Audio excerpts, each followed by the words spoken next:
Boom. What'd you get? What'd you get? Boom. Show everyone what you just got. Everyone saw an arm in the What? screen. Let's see it. What? It's a fucking Topo Chico. Easy there. Oh, okay. So Okay. I need to hydrate. Really? That just never seems like a priority for you. Well, we're going to the brewery after this, so. Oh, okay. Well, that makes sense then. Priorities are, in order. I was about to ask you which brewery, but let's not broadcast your location to the world. Yes, it's not. It is a new one though that I will tell you. Ooh, okay. I want a full report after. It's easier access for you, so I will confirm.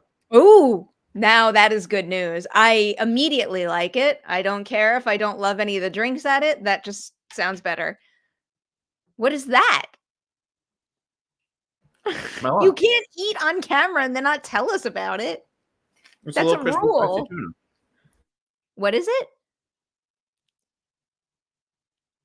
You're muted. A homemade version of crispy spicy tuna. I'm trying not to crunch into the microphone. No, show it off.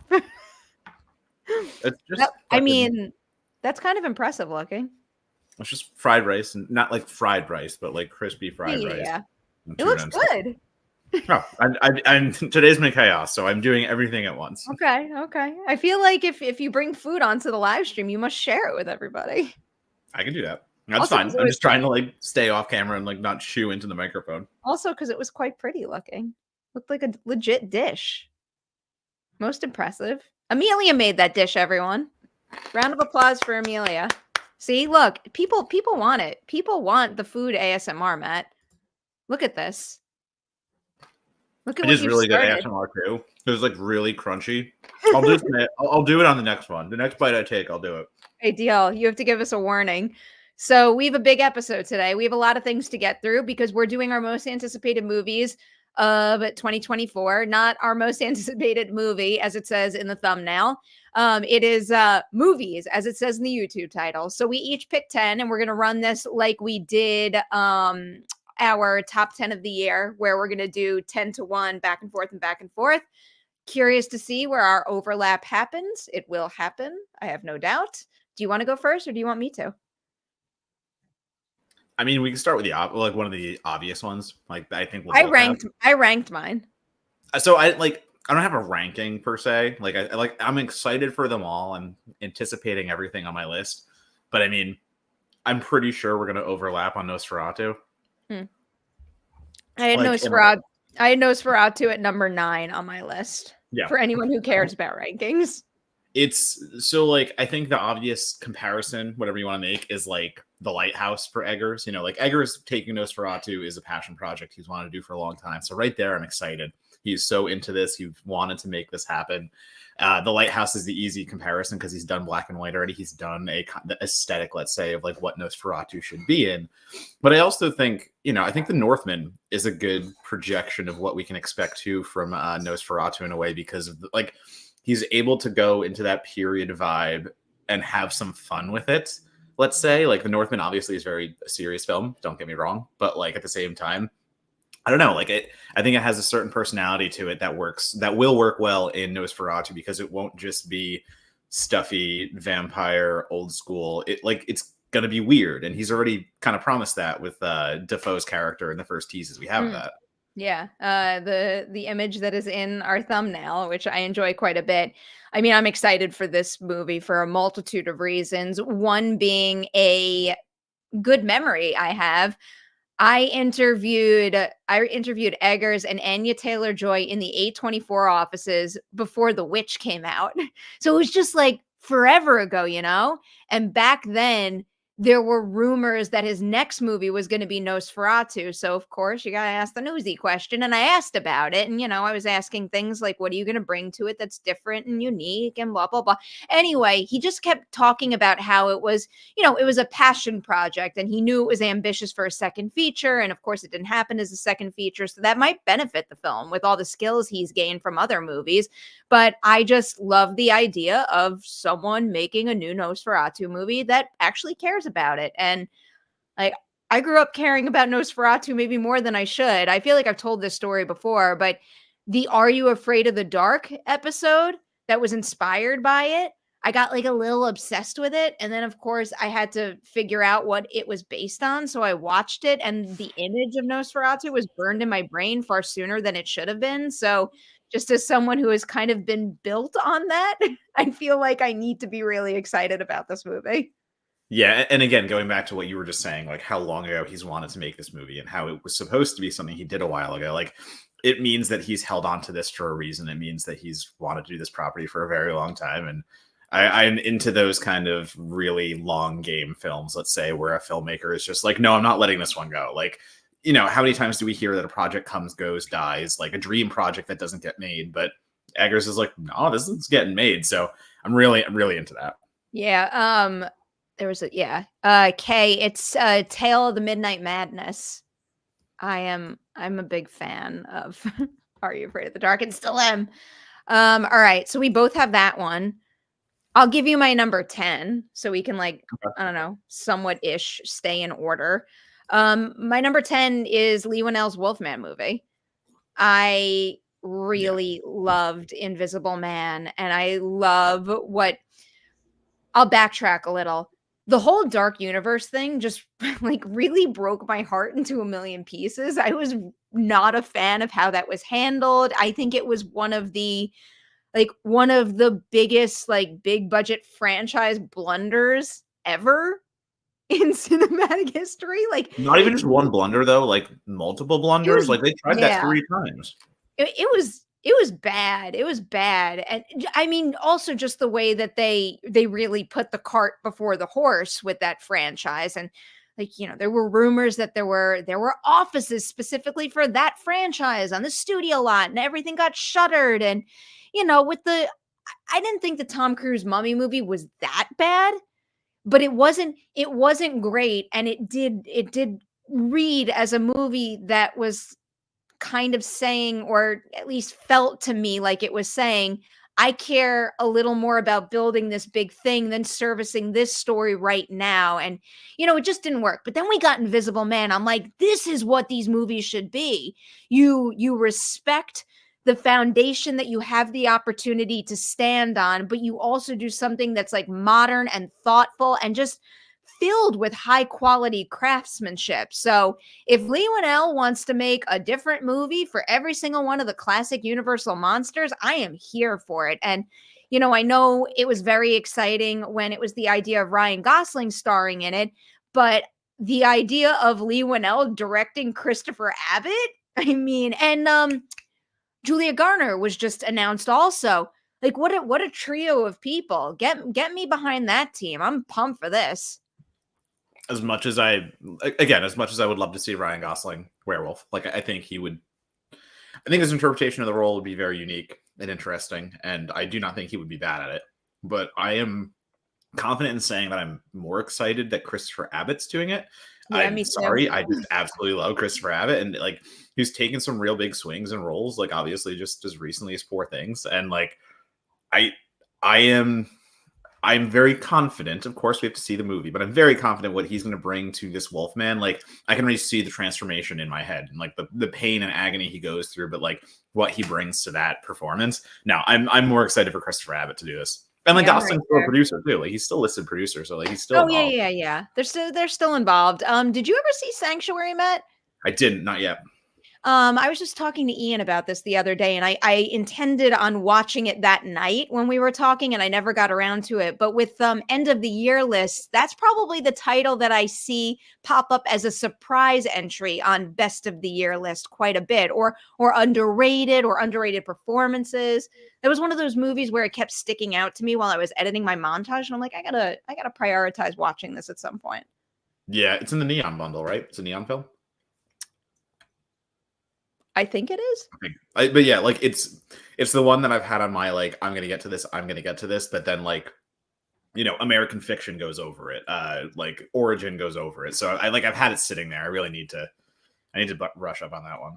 It is distributed by Neon, and I feel like it was streaming somewhere, and I forget where. I'll look it up eventually. So I said Wolfman. Do you have Wolfman on your list? It was on the outside looking in. Okay, But I'll take like, that. yeah, it's pretty much there. Like, that's a crossover excitement for us. Like, I don't want to like undersell my excitement for that too. Um, Sanctuary is on Hulu for anyone who was wondering. oh, nice. So do you want to give another one? Yeah, again, I'm gonna do a real easy one. This probably doesn't come as a surprise or anything, but like Deadpool 3. Hmm? I listen. I think the Deadpool films, like the two, what they've done is like they've leaked a lot of things. I've Mm. seen a lot of what is going to be in the movie already because it was inevitable for me to see them. I'm on social media. I'm scrolling through, and I guess my algorithm isn't correct or the people I follow isn't correct because I basically got like all of the leaks into my feed. Oh. But I'm not gonna lie, it does make me a little more excited, and I obviously won't say what they are now, but like seeing where they're going and seeing what they're doing with the potential of properties that they have to play with, this is high on my list. If we actually get the kind of, I think the first is way better than the second. I think Deadpool is leaps and bounds better than the sequel, but I like them both a good deal. But I'm hoping we get a little bit more of a return to the first film. The second got real fucking goofy, and it should be. I'm not saying that is Deadpool. I understand it, but I think to its own detriment a tad. So I don't know. I think this will be equally goofy, but I do want to see a little more strength of focus, like in the first Deadpool.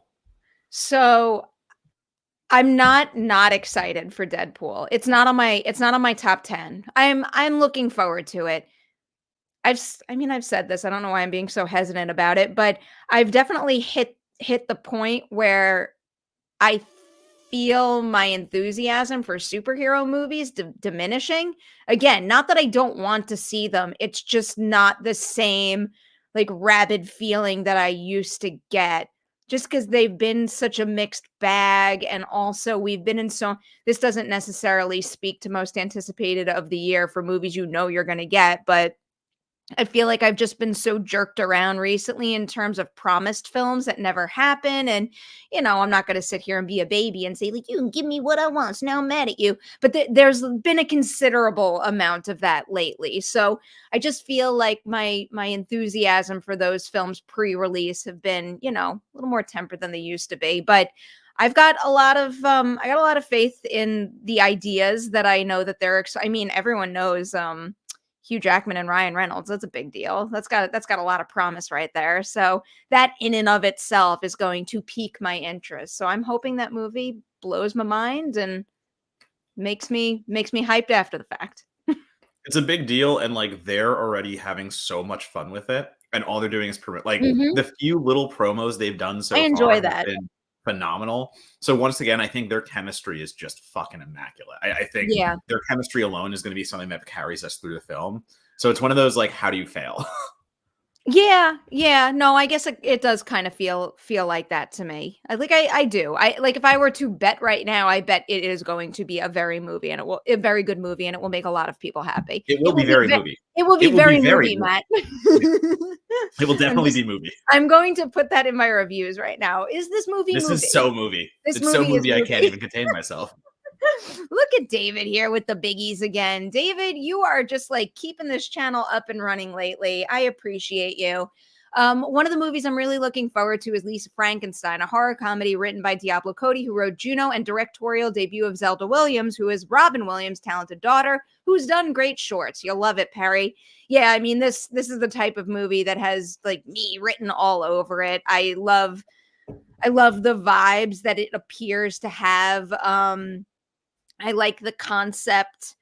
I'm a big fan of Catherine Newton. I think she is a sure thing star who is like built to lead movies and can carry them easily. And I'm curious to see what Cole Sprouse does with that role too. I think there's a lot of fun, creative possibilities there. So that's a fingers crossed one. I'm hoping it's as good as I want it to be. So we shall see soon enough because that one is an early year release. I believe it's February.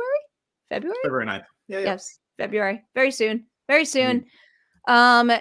So wait, you just named one. So I will name one now. Uh-huh. Wait, I do you want me to believe do there's my ASMR? I have one bite left of yes, crisp do it. tuna. Do it, Matt.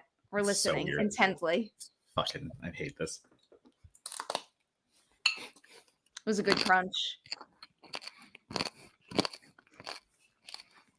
I'm trying. Yeah. This is my day job, so I don't know. I don't know. ASMR weirds me out too, but like those were good crunches. There you go. You guys got a Merri Hour bonus right there. I was gonna pull up a chat that oh, here it is. It's from Hoshi. Radio Silence's new movie should be good. Funny you say that, Hoshi. Number 8 on my list is their untitled Universal Monsters film, which is due in theaters on April 19th.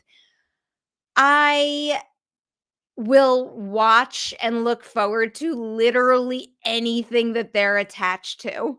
Like, I don't need to see anything. I don't need an image. I don't need a trailer. You put their names on a movie, and I'm like, sign me up. I want to see that. And I'm excited that Melissa Barrera is in that movie. I'm gonna look up the rest of the cast on my phone briefly so I don't slow down my computer. But that's definitely like a top tier movie for 2024 for me. I need to see everything that they do. And also the idea of them doing a monster movie is really peaking. Clearly, I'm very into monster movies in 2024. I saw someone put this in the chat too. What's the deal with Guillermo's Frankenstein movie? Is that this year as well? Did I miss that? I do think it's like listed as TBD on Wikipedia or something. Yeah, I don't think. Dan Stevens, Catherine Newton, double Catherine Newton, Melissa Barrera, Kevin Durant, Angus Cloud. There's a William Catlett. There's a lot of really talented people involved in this film, so I am very excited for it. Yeah, Del Toro's Frankenstein. I mean, as of October, was reported not to be hitting the screen probably until late 2025. Oh, okay. Oh wait, so, I'll be patient for Guillermo. Yeah. He so like it's coming. He uses his time well, so no. I'm fine with that. So yeah, I'm really excited for that movie. I want it to have a name. When is it going to have a name? Yeah, I was going to say we don't know anything about the plot, name. right? Like we had that whole conversation of like, is it a Universal monster movie or Yeah. is it a Universal produced just monster movie? Which again, there's nothing wrong with either one. I'm just curious if they're going to try to do an Invisible Man type or Wolfman type film, or if they get to play in their own sandbox. It's curiosity. It still says plot under wraps, and on IMDb it says untitled monster thriller for Universal Pictures project, which is just like an unnecessarily convoluted temp title there. But I'm like, I don't. So now I'm thinking like, what monsters does Universal have rights to? Because like, what if they're trying to pull like a Blair Witch where they don't? Want and it's like, aha, like these are like, this is the character. Legitimately though.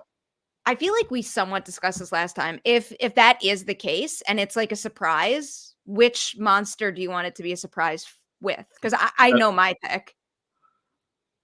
Well, I think when we were talking, I mean, like, it'd be really fun to see someone try to tackle Creature of the Black Lagoon. Yeah, I probably, but that's because that's my favorite classic Universal monster movie. But I loved that movie.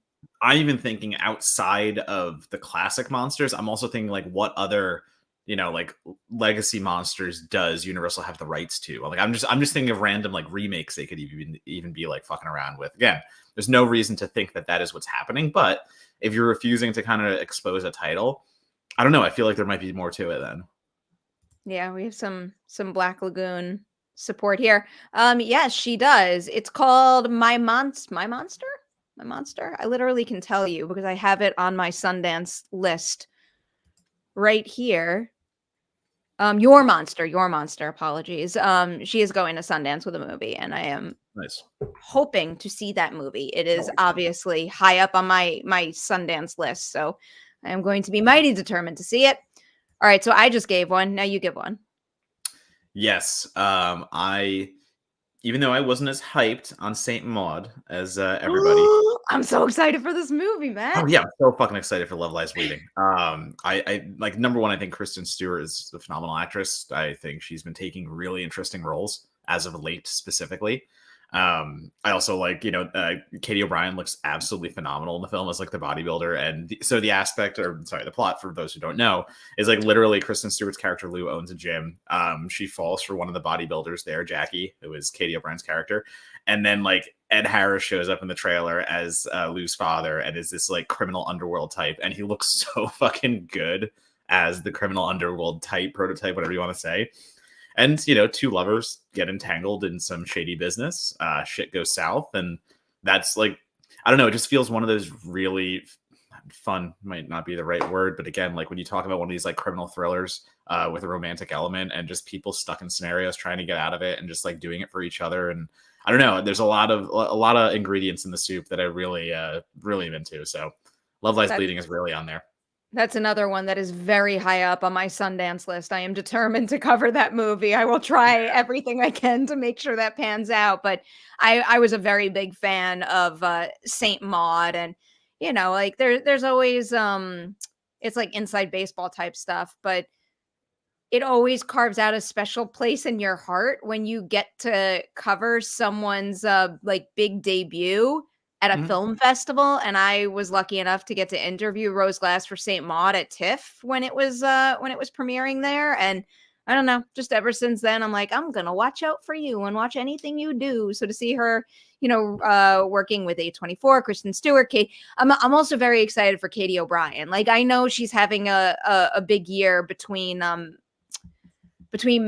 and Ant-Man and the Wasp: Quantumania. Like, it really puts her on the map in a big way. But I want to see her get like a real meaty role to sink her teeth into, and it just feels like this could be that movie. And I want to see her starring opposite a powerhouse like Kristen Stewart. And also the Kristen Stewart of it all. Whenever Kristen Stewart signs up for a movie, it's pretty much a guarantee the movie will be of a certain quality and also do something interesting. And those are two things that will always get me on board to seeing a film. So Love Lies Bleeding is a big one for me as well.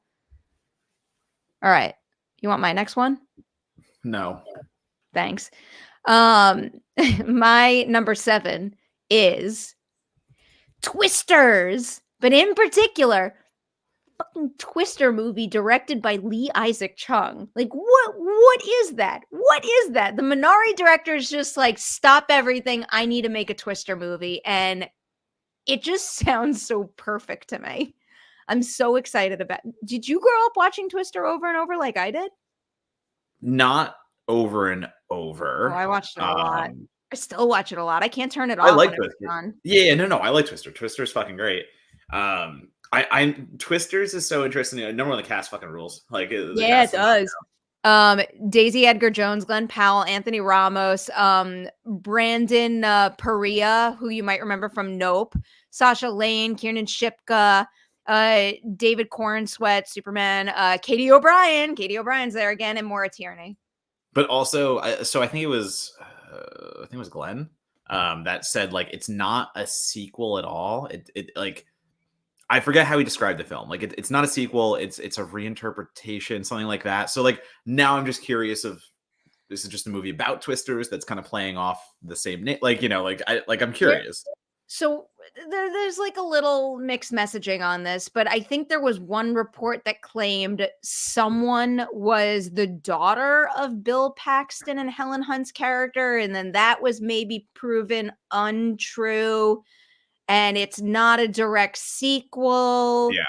I don't know. I think there's still a lot of question marks, and they're hiding things right now, and things are getting lost in like cryptic quotes and whatnot. But one of the things that I really do like that they're very clearly emphasizing is the fact that, the movie will lean into climate change a bit and the reality of what we've done to our world. It's not about just a random twister popping up. It explores how what we've done has made the threat even greater. So I am curious to see it dig into that. And man, that cast, that director, there's no better packaging to me for a Twister movie than what we got.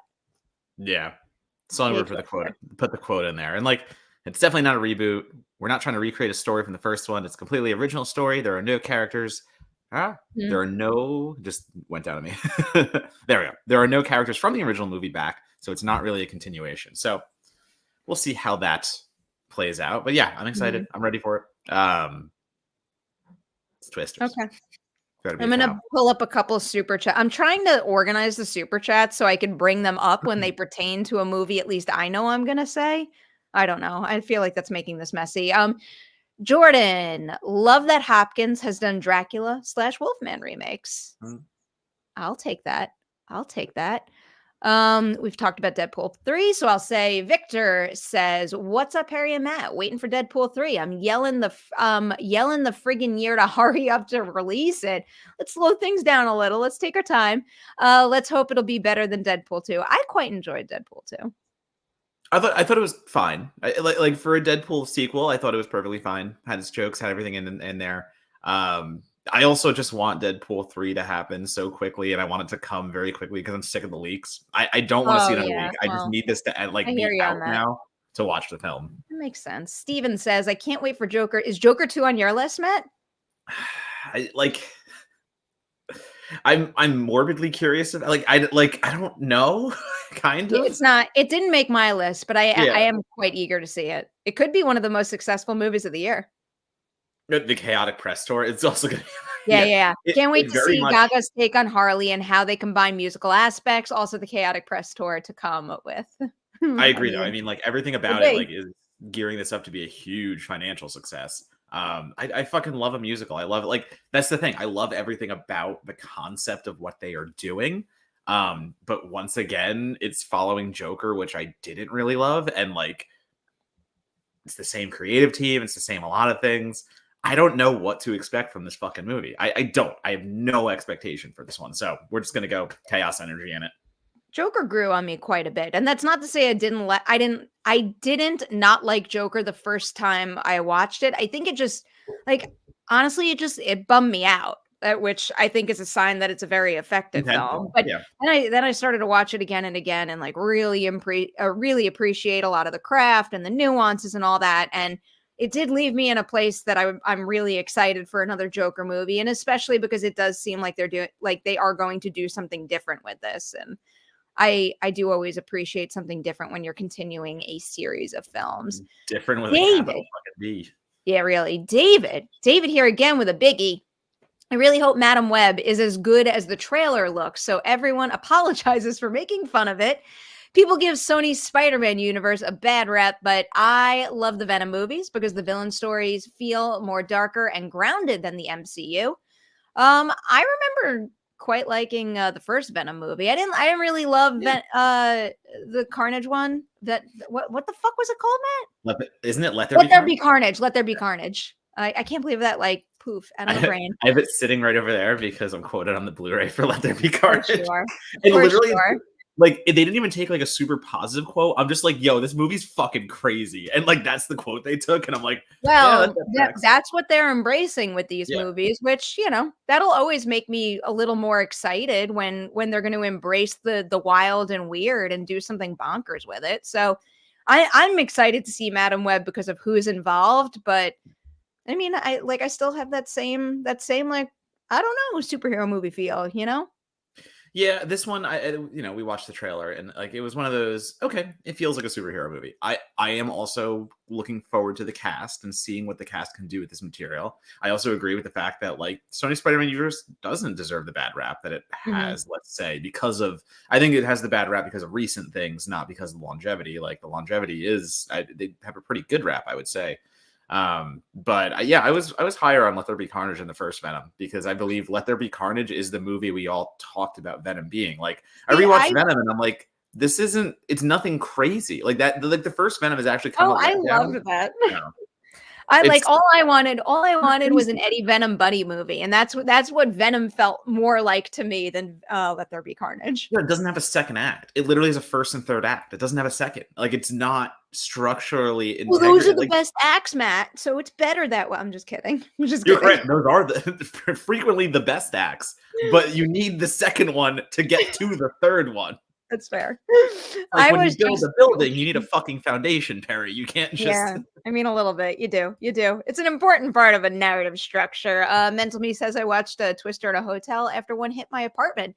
I'm very sorry that no. happened to you. Twisters are just scary, Yeah, scary that's stuff. terrifying. I never want to be anywhere near a No, no. twister. Well, growing up having watched Twister over and over, like made me nervous, made me pretty Yeah, I nervous. don't need that. I don't need any Glad part of I'm that. glad I didn't live in an area where twisters were common. Jordan says I could see Joker 2 being like Alien versus Aliens, completely different. I'm into that. I Yeah, like that and it comp better right be there. Like if you're swinging musical, I think it's going to be like a delusion. I think it's going to be like all in his or her head or something, and like Yeah. that's how we're going to see it. We have so many. So here's a big twist. Is Maxine on your list? Fuck yeah. It just fell off mine. Like it would probably be 11 on my list. And here's my reasoning for it. And that like I feel like I'm like a walking contradiction right now because we've spoken about this in the opposite for many movies, but all of the X movies, like X and Pearl, obviously, with the Yeah. intention of Maxine following in this path, they're also drastically different. So even though there is like the stability of Ty West and Mia Goth, and again, all the faith in the world in the two of them, I do think Maxine is going to be a great movie. I don't feel as secure in Maxine as maybe I do in some of the other continuations that I've named. But then on the other hand, that should make me even more excited based on what I've brought up during this episode. So whatever. Yeah. I'm looking forward to Maxine. It would have been 11 on this list. Maxine is very much on my list. That is one of mine. I think this has the potential to be the one I like the most because of what you're talking about. X is very much obviously the throwback, Texas Chainsaw like slasher. Pearl is very much a different film. Maxine is going to be incredibly different, but I love that we're going more Los Angeles, like kind of like seedy underworld, but like also not underworld. It's just reality at the time aesthetic, and like the way we're going to be able to play with. I want the Neon Demon, but better is the easiest way I can say that, and I think Ty West can deliver that because I think Neon Demon is fucking gorgeous. I also think it's a terribly written movie. So what I want out of Maxine is all the slasher elements we have seen so far through the X franchise, whatever you want to call it, adopted to I just love movies set in Los Angeles around the 80s and just that fucking, it's just, again, like chaos vibes. It's just chaos vibes. It's going to be a lot of coke, a lot of like amazing costumes, hopefully. And just the way that you can, the city eats you alive. And Winding Refn took that very literally in his film. And I want to see that interpreted maybe a little better in Maxine. I do really deep down believe they're going to go 3 for 3. Wiley says, Perri, please watch I Saw the TV Glow at Sundance because of Phoebe Bridgers. I can't watch it online. I can tell you that is another top tier one on my list.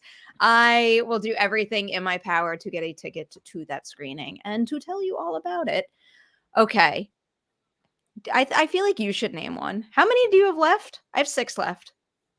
So I have 5 because we just talked about Maxine. All right. So I'll say my next one. I have a feeling this is going to be on your list. My number 6 on my list is Furiosa, a Mad Max saga. Yeah, that's crossover.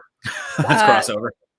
Fury Road was my number 1 movie of 2015, so it probably goes without saying that I'm really excited about this. We did cover the trailer recently, and some of the complaints, the more widespread complaints about the coloring and the visual effects, it was something that bothered me a little in the trailer. You didn't feel the same way, but even with that in this franchise, I trust. I just feel like George Miller wouldn't keep on going. I feel like Anya Taylor-Joy and Chris Hemsworth wouldn't jump in to do this unless we're going to get another movie of the same quality as Fury Road. So I got mighty high hopes for this one. Yeah, I already, again, we talked about it. So like, I'm excited for this because we get another Bad Times at El Royale, Chris Hemsworth, which is more. I love that Chris Hemsworth so much. Exactly. So we get that Chris Hemsworth. We get him in this insane universe where he can play crazy. Getting Beyond Thunderdome vibes, getting like, again, the colorization did not bother me because I go back and watch Fury Road and it has some of those moments where it's very overcolored. Like there's the one scene where like the giant sandstorm's about to hit and like it's playing with that same kind of cartoonish coloring there. But then again, this is also a trailer and they have plenty of time to finalize things. We don't know if that's how it's actually going to look like. So I'm not, that's what I keep thinking. I'm not worried about that. Because there's so much time, even to fix it, even if they want to just say like, oh, hey, this is what people are saying about the film. Should we tweak it? Should we kind of whatever? It wouldn't bother me, but if it would bother a bunch of people, I'd still rather them take the time to tweak and do what they want to. So, but again, same thing. In George Miller, we trust. This is another film that he's stuck with. This is a film that he's no, we're gonna make it. We're gonna make it the right way, and it's Mm-hmm. coming out. So I have no qualms. Also, Anya Taylor-Joy, just fucking amazing. So why am I Yeah, not gonna be excited? I'm pumped. I'm pumped. All right, here's one for you, Matt. Uh, Mental Me wants to know, did you see Night Swim? I did not see did. Night Swim, and I saw Mean Girls instead. And I liked I'm Mean Girls jealous a of your lot. choice. I loved Mean Girls. I'm allowed to share a social media reaction, which I've done on Twitter and Instagram, but I'm gonna post a little video reaction later. Yeah. I won't keep it too long. You can read my full review on inverse.com. That is where I reviewed it. But Night Swim basically is, it kind of gets to a pretty interesting concept, because if you've seen the trailer, it makes it look like it's about a killer swimming pool. And it kind of is. I mean, I'm not going to lie about it. It's about a pool that kills people. But it's not like Deathbed. It's not like one of those things. There's an actual folklore and an actual reason for why the water is tainted, let's say. But the problem is the movie takes itself way too seriously. It is a problem of conflicting tones. It is a problem of Wyatt Russell's doing a good job in some moments. In other movies, other scenes, it feels like he's the only one that knows he's in a goofy fucking horror movie. So it kind of never finds itself tonally. It really tries to be too serious of a take on a killer pool movie. And this is not proven, but this is the first movie that James Wan and Jason Blum co-produced since Atomic Monster was bought. So it feels like there are goofy elements that James Wan would put in something like *Malignant*, and also the straight boilerplate template for a Huh. horror movie that Jason Blum follows. And it feels like those clash. It just feels like a Blumhouse and an Atomic Monster movie smashed together, and it never comes together because it feels like there's warring kind of like ideas on what the movie should be. How do you feel about their new pact? I think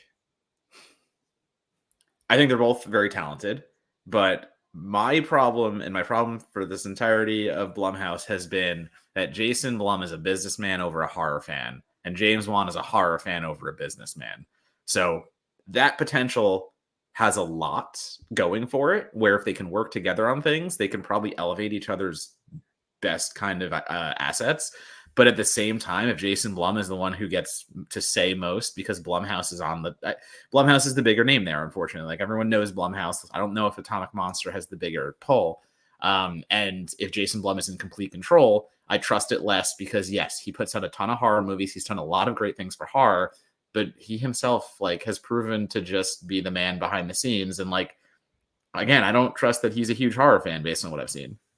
Um, I think my biggest concern is just getting more information on particularly what kind of partnership it is.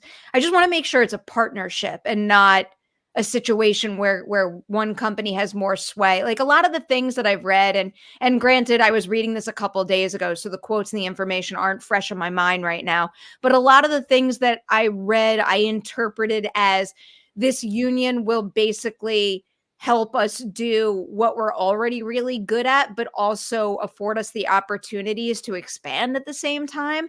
And I guess if that's what winds up happening, I'll be really happy. It's just, with this merger culture, it just winds up minimizing the amount of creative possibilities. And that's my only fear in this arrangement. And again, that's my fear too. It's just that having Atomic Monster separate was nice because they could do their thing, Blumhouse could do their thing. Let's be honest, Blumhouse is a bigger name there, so when it comes down to it, that's going to have more sway, and I mean, that's just business. So I again, as we talk about monopolies, as we talk about all these things happening with mergers, my stance is always hard stance. Mergers bad at this point. Mergers bad. Let everyone Yeah. have creative outlets on their own place, because the less Mer- opportunities and less places, we're the ones that get screwed there. Mergers bad, but partnerships could be good. And maybe creative partnerships where companies support one another and respect what makes them different could be the way to power through this without companies eating each other. I don't know, though. I'm not a business No, person. we don't have answers. Like that's the thing. We don't have any definitive answers. We can just talk about it and speculate, and that's all it is. All right. My number 5 is A Quiet Place Day One. I love these movies, Matt, and I love the idea of A Quiet Place Day One. My favorite part of disaster movies is the beginning. Like seriously, Matt, this is what I even said in my Leave the World Behind review. That movie feels like a really long first act for a disaster movie. And that's why I like it so much. I Yeah. love spending time in the period when you get like everyday existence and you watch it deteriorate. And that's slowly what happens in Leave the World Behind, which is why it was one of my favorite movies of last year for a number of other reasons as well. But I just want to exist at the beginning of A Quiet Place for a while, and also having the Pig director be behind the lens gives me a whole lot of faith. And speaking of cast in that case as well, like my fucking god, Lupita Nyong'o, Joseph Quinn, Alex Wolff, Jaimin Hansu is coming back, Dennis O'Hare. Like you don't get a better group than that. No, great cast. It's not on my list only because of the sequel. I really liked A Quiet I Place. love the sequel. No, I didn't. It did not work Oh, for I me. thought it was so good. I think it's fine. I think for a continuation to A Quiet Place, like I think it does just enough to be entertaining. I've recommended as my as an Amazon Prime watch because I like that Amazon Prime has gotten a few bigger titles like A Quiet Place 2 that you can watch on streaming. Sorry, Prime Video, not Amazon Prime. But yeah, it didn't do it for me. I reviewed it. I've written about it. It feels too basic monster movie-ish when A Quiet Place was so fucking good at being what it was, and the sound design and everything about the quietness and everything about that I think was so elevated in the first film. It just felt like kind of we just turned into a monster mash on the second, and it didn't hit me the right way. All right. I will respect that. I'm very much looking forward to it, though. All right, do you want to give another one? You have 5 left, 4 left? 4 at this point. Okay. In that case, I'll just bring this up briefly. Haunted Autumn says Nosferatu is my most anticipated film. Love Eggers, just hoping there is less flatulence here than Lighthouse/Northman. Hashtag no vampire farts, please. Okay. Yeah, hashtag, yeah, that's fine. Yeah, I'm fine with that. Might be Defoe. Who knows? Might be Defoe. Here's one we can safely bring up right now, I think. Vincent says Doom Part 2 for this year and Fury Road. Fury Road had CG. Yes, Fury Road had CG. We touched on that. Is Doom Part 2 on your list? No. Me neither. I'm really looking forward to it. And I actually have faith that Dune 2 is going to be even better than Dune. And I thought Dune was pretty damn good. So I'm curious. But it didn't make my top 10. Yeah. All right. Dune, I watched Dune. Dune was fine. I'll watch the second one. Just, not that kind of hard fantasy is something that's a harder sell for me. So I understand that about myself.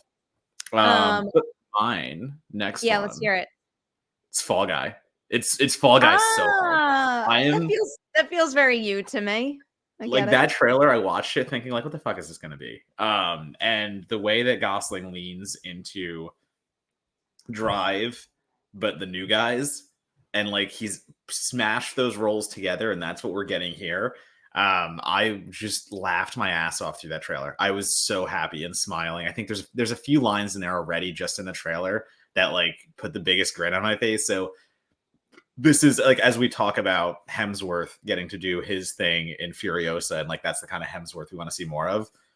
Everything in the Fall Guy, everything in that trailer, the macho stuntman who is also put in a real life scenario and it's a bumbling idiot at times. That's the Gosling I want to see. Yeah, that's where I am. I'm quite looking forward to it. I do like the idea of movie stuntman being put into a real scenario, and I'm also hoping that from the filmmaker lover in me, that they use this as an opportunity to actually show some of the reality of being a stunt person, and yes, have fun and deliver an entertaining watch, but also have the movie kind of honor that end of the industry in the process, because I think there is a good chance to do that there. So that is just my little hope for Stuntman.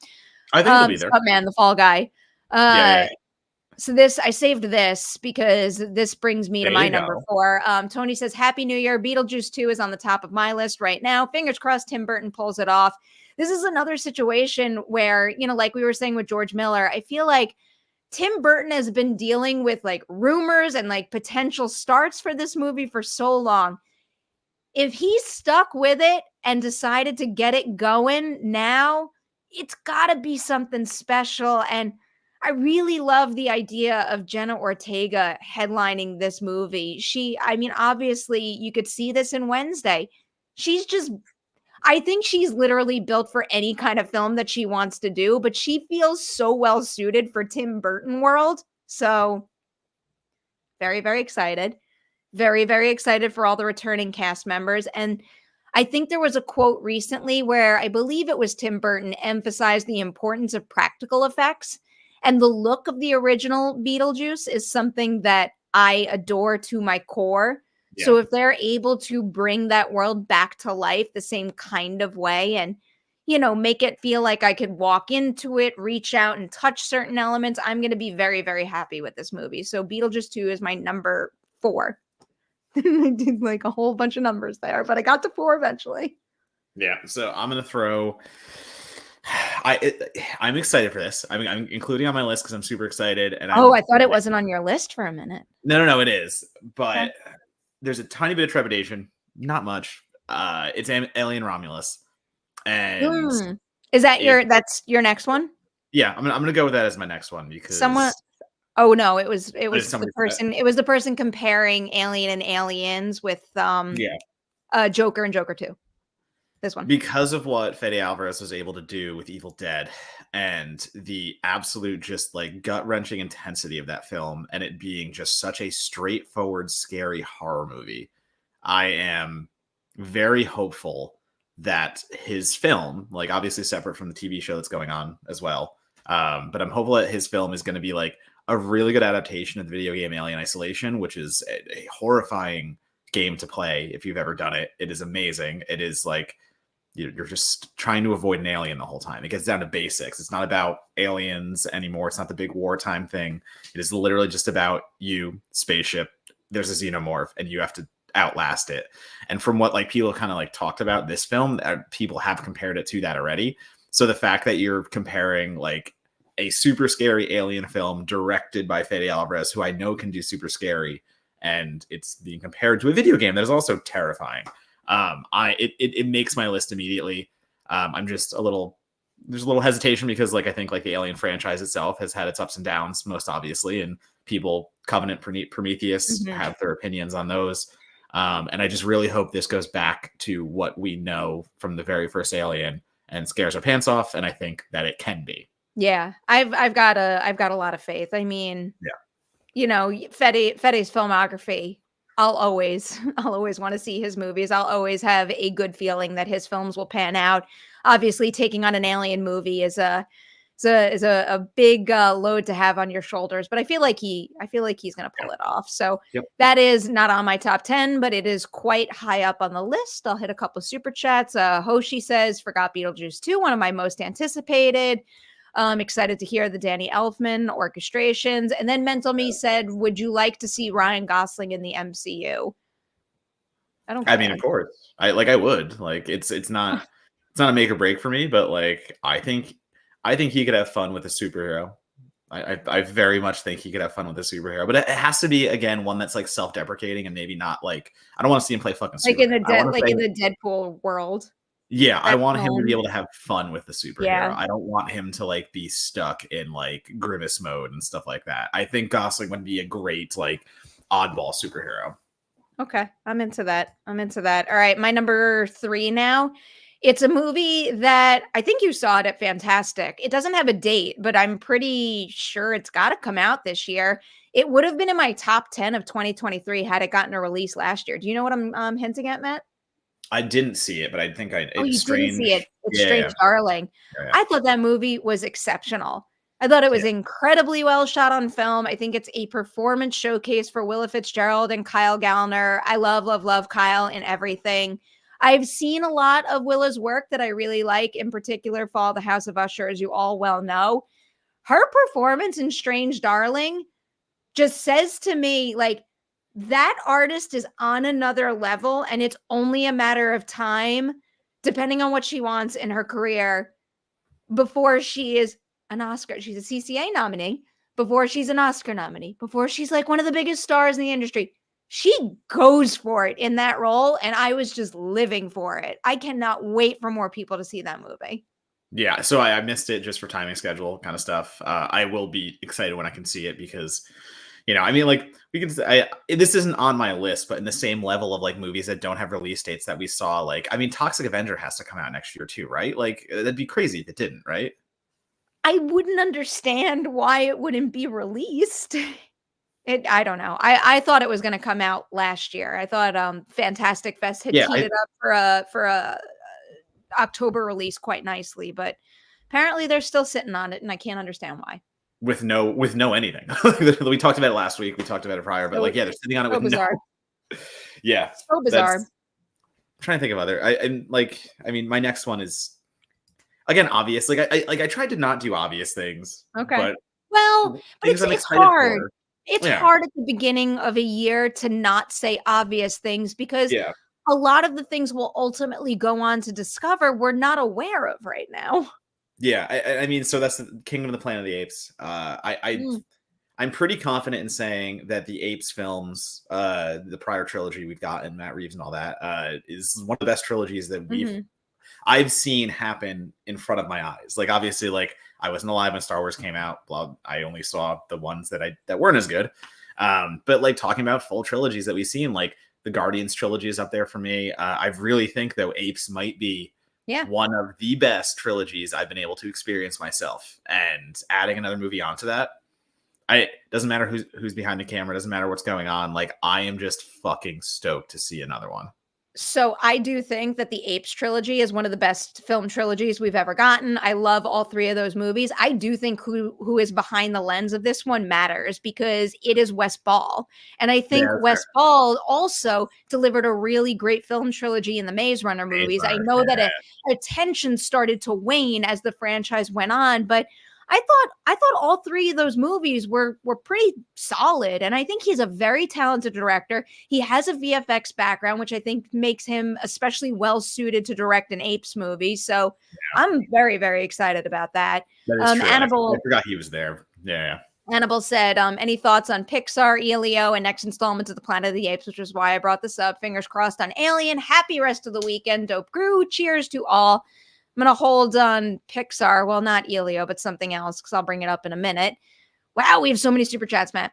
Super chats yeah. coming in Go fast go. too. Do you want to give another one? How many do you have left? I feel like I've asked you this I can 500 keep times. like I have a few. Like there's a few I can still All hit. So right. that's Yeah, go for I it. can. I have two So left. I'll play your game and I'll take a film I saw last year that actually is coming out next year, and it's trying to sell it correctly. It's a Japanese film. It's super indie, super low budget, super everything like that. It's called River. It's by the same Oh. director who did Beyond the Infinite 2 Minutes. Mhm. So if you liked that movie, I very much feel like River, he took everything he learned from a premise of a time loop and he did it 2 times, 3 times better in River. And the concept is very simple. There is just this kind of like hotel resort destination in a Kibune in Japan, and something happens. It gets caught in a Mhm. time loop very early. And the movie is all the people who are both guests and workers stuck in this 2 minute time loop that they don't know what's happening or anything, but they just commit to the fact that like, well, we have to keep the guests happy and like, well, we just have to do this. And like it's such a fun version of a time loop movie that has such low stakes and is just delightful. It's funny, it's light, it's just I don't know, it's everything that kind of like makes me smile in a movie. So I don't know when it's coming out exactly. I do know it is getting released in earlier to first half 2024, but keep a lookout for it. International Japanese. I understand that sometimes it's a hard thing to go through the subtitles and stuff, but it is hands down going to be one of my favorite movies of Hmm. next year. I know that already. Like that's That was one of the movies that I was most disappointed to have missed because you so spoke about it so highly at Fantastic Fest. But scheduling. All right, I'm gonna go back to a couple of super chats to hit my good. number two. Um, it's Wicked. Jordan said Jeff Goldblum is going to be an amazing wizard. I feel like there were more Wicked related things. Wiley said really excited for Wicked, big Wizard of Oz fan here. Also, I really want Fall Guy to be good. It feels so much early 2000s, which I'm a big fan of. I feel like there might have been one more Wicked one that I'm trying to find up. Maybe I was just thinking, Wicked might be Goldblum's IOU nomination campaign.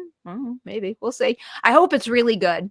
So Wicked is my second most anticipated movie of the year. I'm really, really excited for Wicked. I'm like really excited for Wicked. I when I started undergrad at NYU, I saw Wicked too many times. Like I feel like Wicked was my first semester of college anchor, where just going back to it over and over made me feel better. I was very into it, and I like Broadway. I like musical theater, but I'm not someone who's rabid for it because I know it's got a lot of really hardcore fans. But for whatever reasons, it was Rent and then it was Wicked. I just got fully obsessed with. I think it's such a beautiful story. It's like a really like stunning production on stage. I think the casting of Ariana Grande and Cynthia Erivo could be perfect.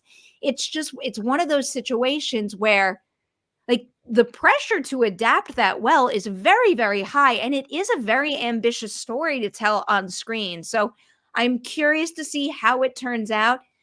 I want it to be good, Matt, so badly. So Wicked is my second most anticipated of the movie of the year. Fingers crossed. I hope splitting it into two movies serves it well. I suspect it will. I understand why they're doing it. I'm just curious to see how that works out. I'm always there for a musical. I'm always there for any kind of adaptation. So like that's not, it didn't make my list, not gonna lie. Because I think there are a lot bigger Wicked fans out there than I am. That's not usually the kind of theater and musical I go to. But the cast alone, once again, it's just, I don't know. It's hard not to be excited for things with certain people attached. And Wicked is one of those prime examples of like, even if I don't love the material, let's say, I'm still going to be there to watch those people do that. Yeah. Not that you'll read it, but the book is also really good. Yep, that's fair. Maybe I'll listen to it again before the movie. I want to hit on two before we get out too. I've got Let's two. Hear it.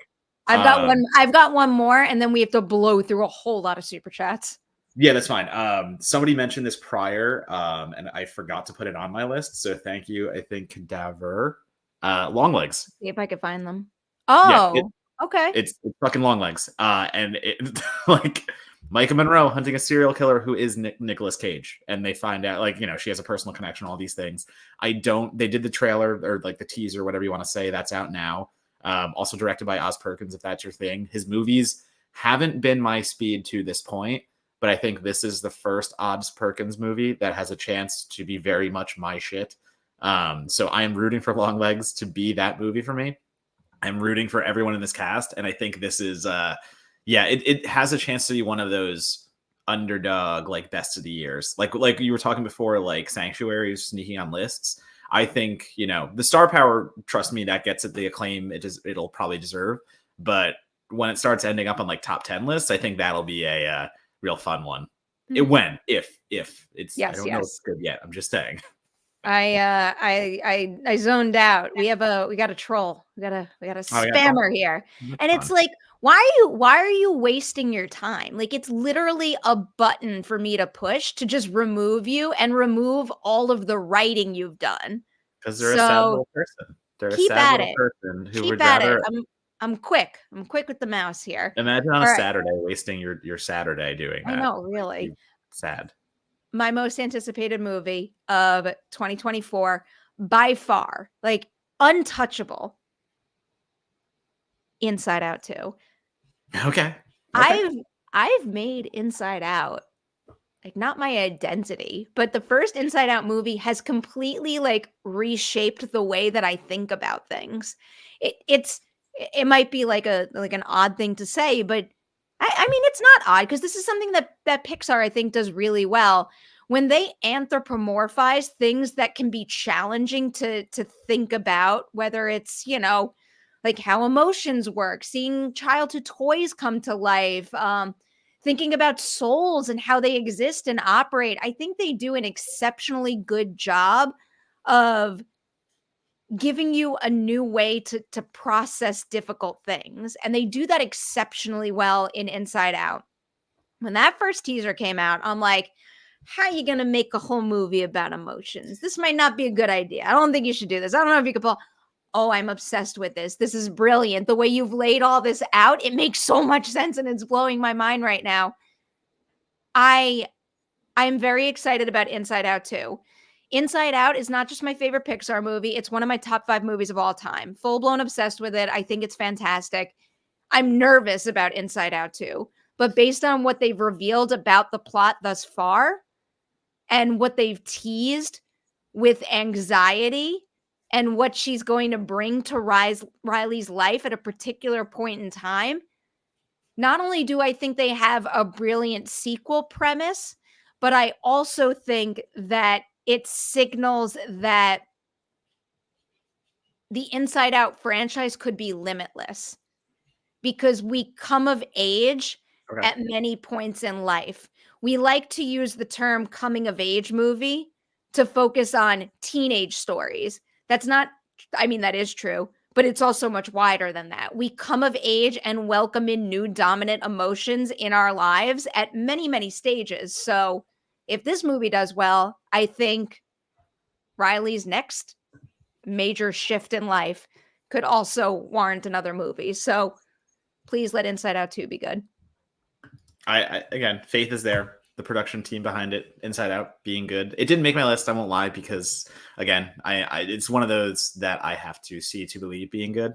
I don't know, but like, do I have time for one more? Can I? Yeah, no, go for it. Definitely. So I saw this movie at Fantasia. I think it was 2018, and it was called Luz, however you want to pronounce it, Luz, and it was so like insanely creative, and it was so beautifully done. And I found out the director's name is Tillman Singer, and I think it was I forget where he was attending film school, but like basically it was like his thesis project. It was like he made a movie that was leaps and bounds more creative in the horror genre realm than I had seen in so long. And he did it as like an assignment. And I was like, holy fuck, this guy's going to go on to do amazing things.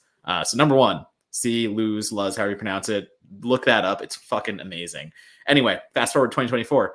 He's directing a movie called Cuckoo. And I believe it's a neon release.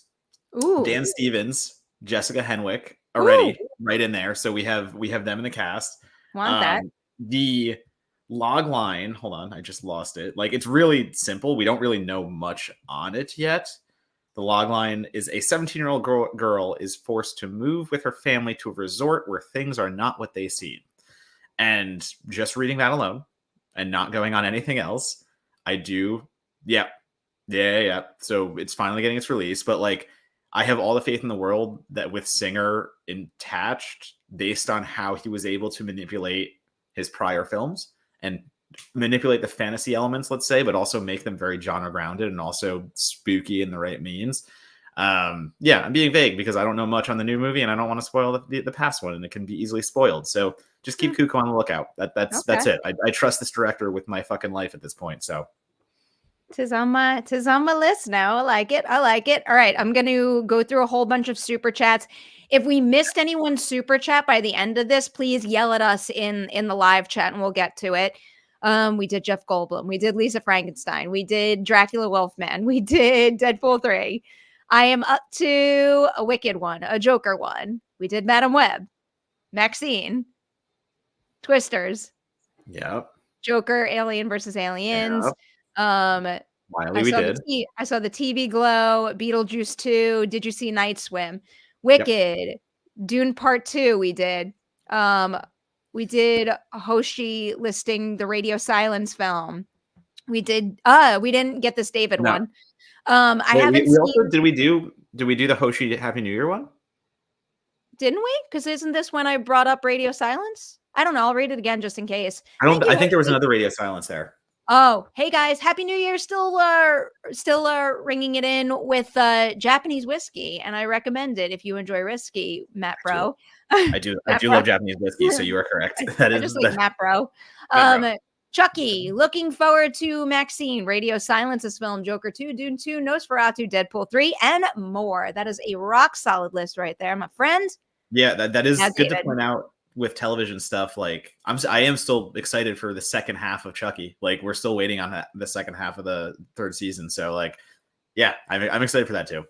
Okay, I'll take that. I have to binge that at some point. Yeah. David says, I haven't seen a lot of dramas on Wikipedia that could be Oscar contenders, but one drama I'm looking forward to coming from Focus Features on May 10th is Back to Black, the Amy Winehouse biopic. I've been a fan since I saw the documentary about her in 2015. I'm very, very, very eager to see that film as well. I definitely understand why you pinpoint that one. Yeah, I love that documentary. Holy good. Shit. Yeah, that's so good.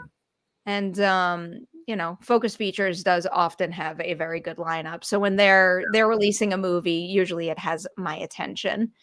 Did we do Haunted Autumn? Oh yeah. How could I forget about No Vampire Parts?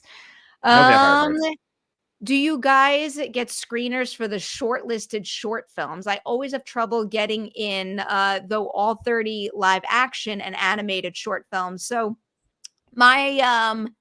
my approach to the shorts every year is I usually do not touch the short films until the nominations have been announced. And then we are lucky enough to get screeners of all the nominees. And at that point, I just like do a big old binge watch and I catch them all. But the short lists are hard to get through, mainly because, my day job just focuses on other things. I don't get the opportunity to cover many shorts. So it just means I don't have enough free time to watch them all. But once the nominees are announced, I will watch every single one of them.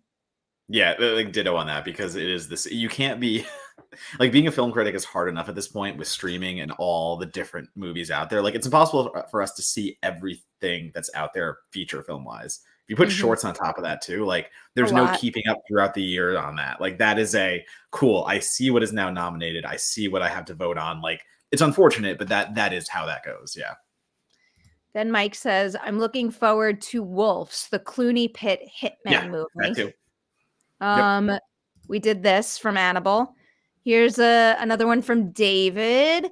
Hey, Perri and Matt, which sequels do you think could most likely get into Best Picture at the Oscars next year? My God, my brain right now. Dune Part 2, Joker 2, Mad Max Furiosa, and Gladiator 2. They're all sequels to films that have been nominated. I mean, like that's hard because we haven't seen them yet. Like that is, because that's the thing. It's like if you're going based on what's been nominated, you just said it right there. They are all based on things that have been nominated. So I think they all have that prestige coming into it. It's gonna be on which stick the landing, and that's hard because I don't. Do you want to do a prediction? Which you get two? I'll do it. I'll talk you through it right now. Which two? I have to pick two. Yeah, that's you have to pick. I'll do the one? Same. Yeah, oh, just one. You want to do one? Okay. Yeah, I want to pick one because I have a little more clarity on one. I'm going to eliminate Furiosa because again, my reaction to the trailer, and I understand it might change in the feature. It'll better suit it, but that gives me a reason to bump it out. I'm also going to bump out Joker 2 because I do think it's a very ambitious idea. It's either going to work or it's not. I think it's got a lot of potential to work, but because it's riskier, I'm going to bump that out. Same with Gladiator 2. That first movie has set a mighty, mighty high bar. Not going to be easy to hit that bar. If anyone can hit it, it is that team, but it's just going to be hard. I'm going to make my pick Dune Part 2 because Denis Villeneuve, all those incredible actors, and also because there's some reactions to footage and people who have seen it who think it's going to be good. So I'm going to go ahead and make my prediction Dune Part 2. So now I don't want to pick Dune Part 2, and now I want to pick something different, and you're making it harder for me. No, I don't want to. No, that's not fun. That's not fun for this. I think the Dune hype kind of fizzles a little bit on the sequel. I think Furiosa is the harder sell here. I do believe that. Gladiator 2. I am honestly between Joker 2 and Gladiator 2. I think, as much as I'm not saying I want this, as much as I'm not saying that this is my fantasy, I'm going to pick Joker 2 to be the one that, like, Okay. I don't know. I think maybe it plays to the Hollywood crowd in the right way as being a musical and all these things, and I think it sneaks in there. I think you could be right. I really honestly think that it's possible with any of these films, but if I'm gonna bet Yeah. on one, that's why I'm picking Dune 2. Caleb, Yo, where are we at? I'm Where are we watching that at? Texans game tomorrow. I mean, well, where are we at? I'm champion. We know that. Like I that's where know, we I are. know. My Texans are 1 win away from the playoffs. That's it. We just have to win tomorrow. I do genuinely want that to happen for you. Yeah, we play the Colts, and that's the thing. It's winner makes the Could playoff. happen. Like it, and that's the funny thing too. It's not even just we win, we're in. It's we win, we're in. Colts win, they're in. So we are now playing a game where it will decide the playoffs tomorrow. So like I'm gonna be up at 10 o'clock watching this fucking game, Okay. and I can't wait. I'll watch that game. I'm looking forward to that. I'm hopefully gonna play in a postseason fantasy league. So I'll start updating you, Caleb, as that comes together. This game, Scott Magnanimous is here. Pick one. Chad Stahelski for Brave and the Bold, Fede Alvarez for Swamp Thing, Denis Villeneuve for Supergirl in 2026 for DCU. Love you, amazing people. My answer is easy. I think mine is too. Fede. Yeah. Okay. That seems like that would be especially well suited to him. Yeah. Do like some real scary aquatic horror stuff with the Swamp Thing. I like that. You want to hear something really random? Yes, please. I've been following the building of Universal Epic Adventures in Florida because like I'm stoked for this because they're doing the whole there's a whole Dark Universe section, and it's rumored that in addition to there's going to be a Wolfman roller coaster, there's going to be a dark ride about Frankenstein and all the rest of the Universal monsters, and it's just been revealed that they're planning it won't be ready for the opening of the park, but they put permits in and they're trying to build an expansion on the Dark Universe to get a huge, scary Swamp Thing boat ride. And like, I want that real bad. Oh, game today. Someone told me this Sunday morning. Well, then I know what I'm watching. I mean, these guys know. They know. No, I trust them. Literally, my Texans fan was like, "It's a Sunday game," so I didn't check. My buddy is a Texans fan. He told me it was Sunday. All right, well, I know I'm watching at the fucking brewery.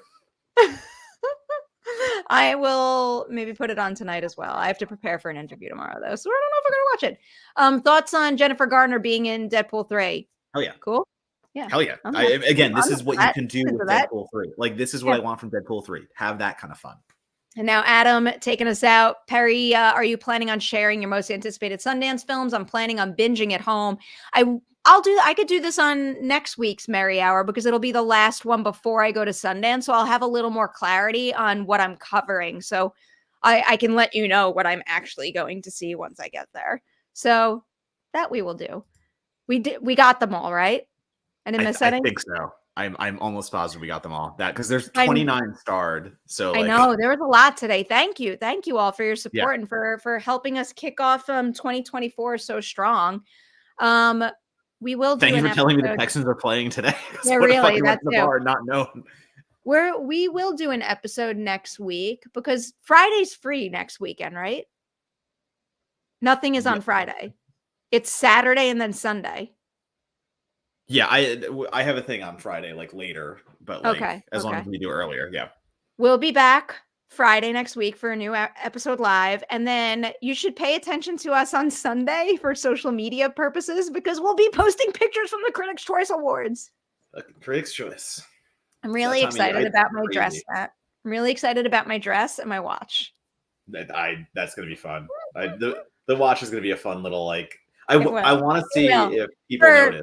I'm not going to say anything. Yeah. I mean, you can't say anything. People here, if you've been paying attention, like you know. Okay, Annabelle, and then we'll leave. Any VOD or physical media releases on the radar? Hold on. Oh, fuck. Personally, no. I'm bad with that kind of stuff. For like, cool no, I'll be able to have an answer in like 30 seconds. I'm sorry. I always prioritize making sure I have copies of my favorites of the year. So like, I don't know, like I own Scream 6, Poor Things I'll own, all that. Well, so like I'm looking at the stuff that's going to come out next year so like in my little Excel sheet, I've moved over everything that doesn't have distro into 2024. And things you should watch out for that I know we're not going to get a theatrical release, that I know we're just going to get some kind of VOD. There's 2 movies. One is called Hundreds of Beavers. It is fucking hilarious. It is one of the funniest movies I have seen in a long time. The best way I can describe it is it feels it's there's no dialogue. It's black and white. It was made for like $10,000, and it's just about a fur trapper who gets in a vendetta against beavers. And it sounds so dumb, and I promise you, it is treated like the dumbest movie ever, but in a way that is fucking hilarious. So, Hundreds of Beavers. There's no way it gets a real release, but it is going to get a VOD release next year. Another one, Molly and Max in the Future. I don't believe that's going to get a theatrical either. I saw it at Sundance. I was going to say, why does that sound so familiar? You've spoken about it. Yeah. So South by Southwest, I saw it. I do believe it has distro for this year. Again, I don't believe it's going to go theatrical. I think that'll be VOD, and just watch out for it. It is delightful. It is a romantic comedy set in the future and how technology might change, but we're all still just complicated people. So watch out for those. I'm into it. All right. With that, we're out of here. I'm late for dinner. Goodbye, everybody. Have a great week. We'll see you next Friday with a new Merri Hour.